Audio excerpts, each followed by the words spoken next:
Okay, good morning, everybody. Hope everybody's well. Happy Thursday for those that are here live. Happy whatever day week it is for you. Thanks so much for being here on the Boost, talking about thresholds and structures, and it's really timestamps, right? This is what this is, right? We understand physical things, but we don't understand non-physical things, like time. Time it's a resource. It's a substance that when you know how to manipulate it, you get more out of this world, and your day has time. And when you look at at the time of your day as something that you're not controlling, it's hard to be productive. It's hard to be efficient. It's hard to get things done. You ever feel that time is flying by? You ever get that feeling? Time is flying by.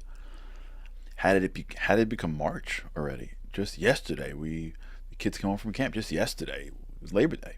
Just yesterday was the holidays. Right? Time can fly by. How is it that the day is over? How is it the week is over? How is it Thursday already? I didn't get anything done. It's 7 o'clock. It's 5 o'clock.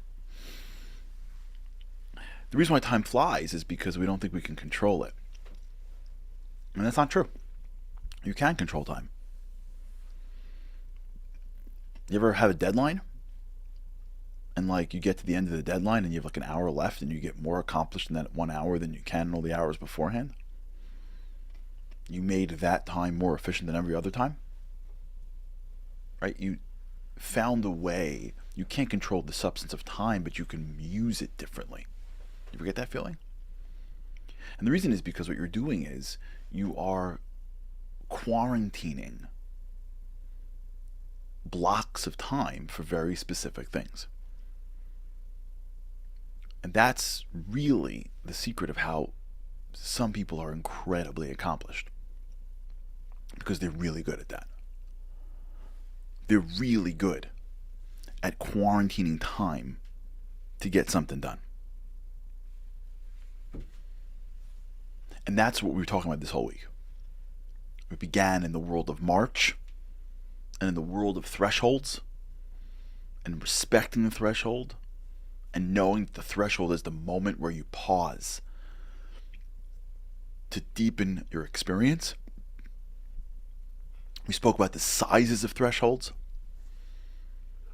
and how in your day you have to lay down moments where you can work on your life. Weekends are great moments of reflection, and we blow them. Really, we blow them. And let me tell you the cycle. Here's the cycle. You ready? Because we don't spend enough time working on our lives, we live only in our lives. And our lives control us more than we control it. And it's exhausting. So you know what we do? We live in our lives. We get to the end of the week and then we're exhausted from our lives, so then we use the weekend to recover from our lives. And then we start the next week, but because we don't have the time to work on our lives, we stay in our lives and the week runs. Someone else is controlling our feelings, our emotions, our schedule, our to-do list. Because our to-do list is emails, and guess what? Emails is somebody else's agenda. So we wake up in the morning and say, anybody have something for me to do today? Okay, you sent me an email. You must be the most important person in my life because you sent me an email. Here we go. And now our to-do list is getting through our emails. The world moves us. We may have built the wrong habit. Maybe the way I spoke to my wife in my first year of marriage was just not that it wasn't the best practice. Keep on doing it. Maybe the way this kid or that this or that, I don't know. Maybe the way I built my day. Maybe the way I study. Whatever the things are in my life. Maybe when I first started doing it, I didn't know what I was doing because I was younger. And I just kept on doing it the same way. Maybe I never saved before. So now, as I'm getting older, I don't have any money in my savings because you're supposed to take a little bit of your paycheck and save it. But I never did it before. Too late. I'm not used to that. I'm used to overspending on the credit card, not saving from the paycheck. Maybe I never spent time with this family member before because I was always too busy. But maybe I'm getting older. But my habits, Sundays, keep on going. This is our lives. The constant treadmill. And because I'm living in my life and not on my life at any point, I can't change it because I'm in the game. You can't change the game while you're playing the sport. You can't see the game if you're playing the game, right? The quarterback doesn't have the perspective of the whole field. He sees whatever's in his periphery. That's why he doesn't know that there's a man that's wide open on the left, because where he's standing, that's not as clear as where that guy is sitting, 30 rows up, and he sees the entire field. Living in your life does not give you the perspective of living on your life. And if you've never been on your life, you have no idea what I'm saying, but let me tell you something. It's an incredible perspective to see your life and to have a moment to say, how did my day go? Could I have done that better? Where did I mess up? No, just the process of my day, my life. How did I get to this? Why did I do it this way? Why not this way? Did this have an impact? Did this have an impact? Because I keep on doing it this way and I keep on feeling this way. Should I change how I do it? Are these the people that I should have in my life? Because every time I hang out with them, I feel totally disempowered. Or they drag me to do things that I'm not proud of. Should I just somehow slowly pull away a little bit? I never spend time with this thing.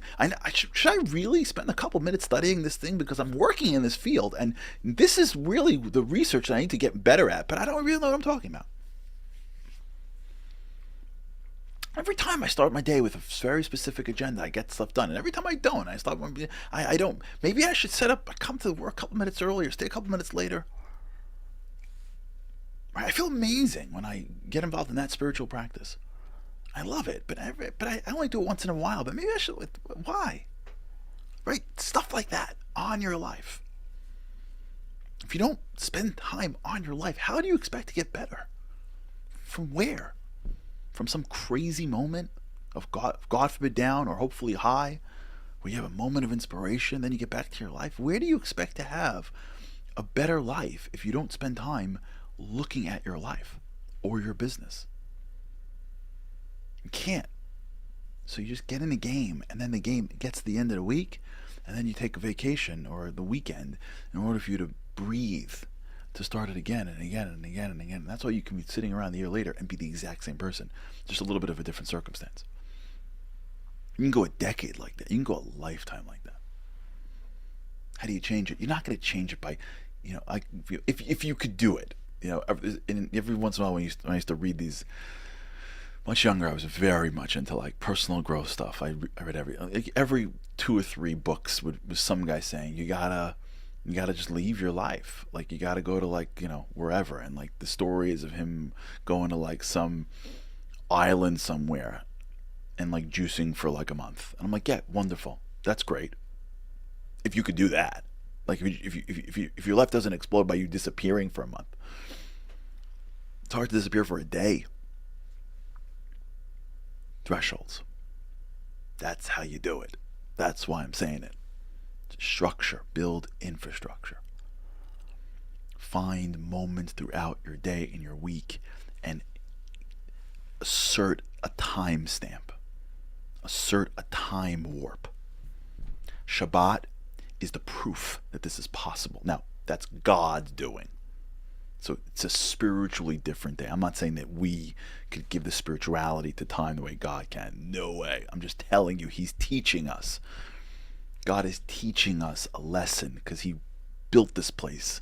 He's saying, listen, I'm not telling you not to work. I'm not telling you not to live in this world. I'm not telling you not to spend time growing. In fact, I am making you work. I am telling you for 6 days you should do work. I'm telling you, though, 7th day you rest. Timestamp. Reflect.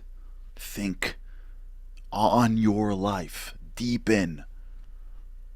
In fact, there's a rule called Shemitah, which is actually this year in Israel right now. Farmers are not they're not working the land. It's called the sabbatical. Sabbatical wasn't created by universities. It was modeled off the Jewish principle, where every 7 years you let the land lay fallow. So you get the weekly breaks, the yearly, and then the holiday seasons. Then, if you really want to deepen in, there's prayer times. Throughout the whole day, what you're looking at are timestamps that God is putting into the day and saying, stop. Stop right here. The middle of the day. You have to pray in the afternoon time. You know how many hours you get during a winter time? You get from around 12 to 4:30. In 4 hours, you got to take 15 minutes and go pray. I'm timestamping it. No, it's in a box of time. It's not forever. You can't do 10 and then make it up for the week. Every single day within this space. In the morning, you have between 6 or 5:30 or 5 to like 10. Right? You have a space of time. Timestamp. Days. Weeks. Years. Throw down infrastructure so you don't wake up one morning and you're just running a treadmill. You've met your family. You've thought. You've studied. You've learned. You've deepened. There's time for you to be on your life. We got to take a page out of his playbook. Throw down moments before I leave and come into my house, before I wake up and go to bed, in between different things that I do throughout the day, my weekends versus my weeks. Can I take off 2-3 hours once a month and reflect on my month?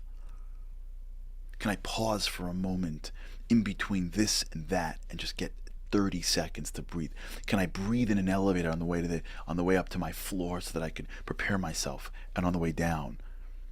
Find infrastructure and lay thresholds in your life to deepen the process, to think about how to make it better, to connect dots. Don't go to bed scrolling. Go to bed thinking. If you're stuck on a bus or a train or a line, think. That's how we become great people.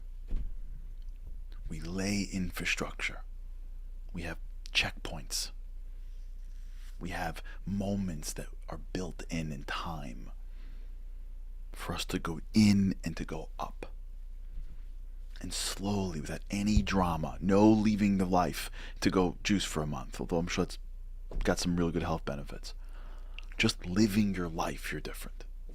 Just living your life, you're different. We're different. We're deeper. We're better. We're smarter. We're more efficient. We're accomplishing more at the same time we have on this earth. All right, everybody.